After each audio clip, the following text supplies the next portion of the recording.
ছিলেন শেখ হাসিনার বাসার পিয়ন, পরবর্তীতে হয়েছেন কয়েকশো কোটি টাকার মালিক। সংবাদ সম্মেলনে প্রধানমন্ত্রী শেখ হাসিনার কথায় উঠে আসে তার প্রসঙ্গ। এরপরেই তার পিয়নকে নিয়ে শুরু হয় তোলপাড়। সবার একটাই প্রশ্ন, কে সেই পিয়ন? বিস্তারিত জুনায়েদ আহমেদ সৈকতের ডেস্ক রিপোর্টে। আমার বাসায় কাজ করে গেছে পিয়ন, সে এখন 400 কোটি টাকার মালিক। হেলিকপ্টার ছাড়া চলে না, কি করে বানালো এই টাকা? যখন আমি জানছি তাকে বাদ দিয়ে তার কার্ডটা সব সিজ করে সব আমার ব্যবস্থা আমি নিচ্ছি। সাম্প্রতিক চীন সফর নিয়ে রোববার বিকেলে গণভবনে সংবাদ সম্মেলন করেন প্রধানমন্ত্রী শেখ হাসিনা। এতে দুর্নীতিবিরোধী অভিযান প্রসঙ্গে সাংবাদিকের এক প্রশ্নের জবাবে প্রধানমন্ত্রী বলেন, আমার বাসায় কাজ করে গেছে পিয়ন, যে এখন 400 কোটি টাকার মালিক। হেলিকপ্টার ছাড়া চলে না। হ্যাঁ, এটা বাস্তব কথা। তো কি করে বানালো এই টাকা? যখনই আমি জেনেছি তাকে বাদ দিয়ে কার্ডটার সব সিজ করে ব্যবস্থা নিয়েছি। সংবাদ সম্মেলনে প্রধানমন্ত্রীর পক্ষ থেকে ওই পিয়নের পরিচয় নিয়ে কোনো ইঙ্গিত দেয়া না হলেও এরই মধ্যে চাওয়া হয়েছে তার নাম জাহাঙ্গীর আলম ওরফে পানি জাহাঙ্গীর।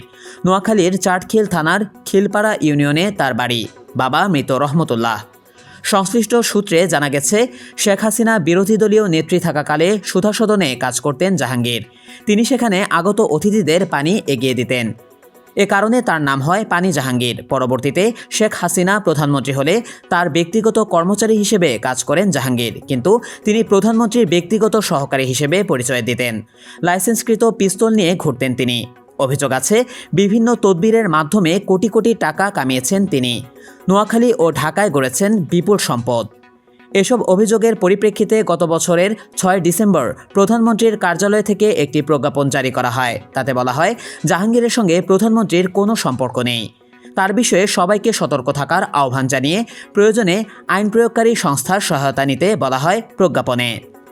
রাজনীতিতে নেমে চাটখিল উপজেলা আওয়ামী লীগের সহসভাপতির পদ বাগিয়ে নেন জাহাঙ্গীর। দ্বাদশ জাতীয় সংসদ নির্বাচনে নৌকা প্রতীক পাওয়ার জন্য নমিনেশনও তুলেছিলেন। সেটা না পেয়ে স্বতন্ত্র প্রার্থী হওয়ার ঘোষণা দেন। সংসদ সদস্য হওয়ার জন্য বিপুল অর্থ খরচ করেন। লাখ লাখ টাকা ব্যয়ে বিশাল বহর নিয়ে সভা সমাবেশও করেছেন, যদিও পরবর্তীতে নির্বাচন থেকে সরে দাঁড়ান। বিভিন্ন সময় সরকারের প্রভাবশালী মন্ত্রী ও গুরুত্বপূর্ণ ব্যক্তিদের নিজের এলাকায় দাওয়াত করে নিয়ে যেতেন জাহাঙ্গীর। যাতায়াতের জন্য তিনি ব্যবহার করতেন হেলিকপ্টার।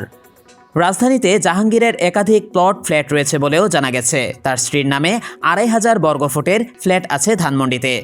নোয়াখালীর মাইজদি শহরের হরিনারায়ণপুরে 8 তলা বাড়ি রয়েছে জাহাঙ্গীরের স্ত্রীর নামে। ধানমন্ডির আলিশান ফ্ল্যাট ছাড়াও মোহাম্মদপুর ও নিউ মার্কেটে 2টি দোকান রয়েছে জাহাঙ্গীরের। মিরপুরে আছে 7 তলা ভবন ও 2টি ফ্ল্যাট।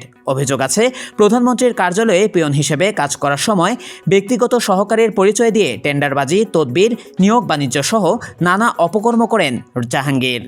এসব বিষয়ে জানতে একাধিকবার জাহাঙ্গীরের মোবাইল ফোনে যোগাযোগের চেষ্টা করা হলেও তা বন্ধ পাওয়া যায়। প্রধানমন্ত্রীর বক্তব্যের পর তিনি গা ঢাকা দিয়েছেন বলে জানিয়েছেন একাধিক সূত্র।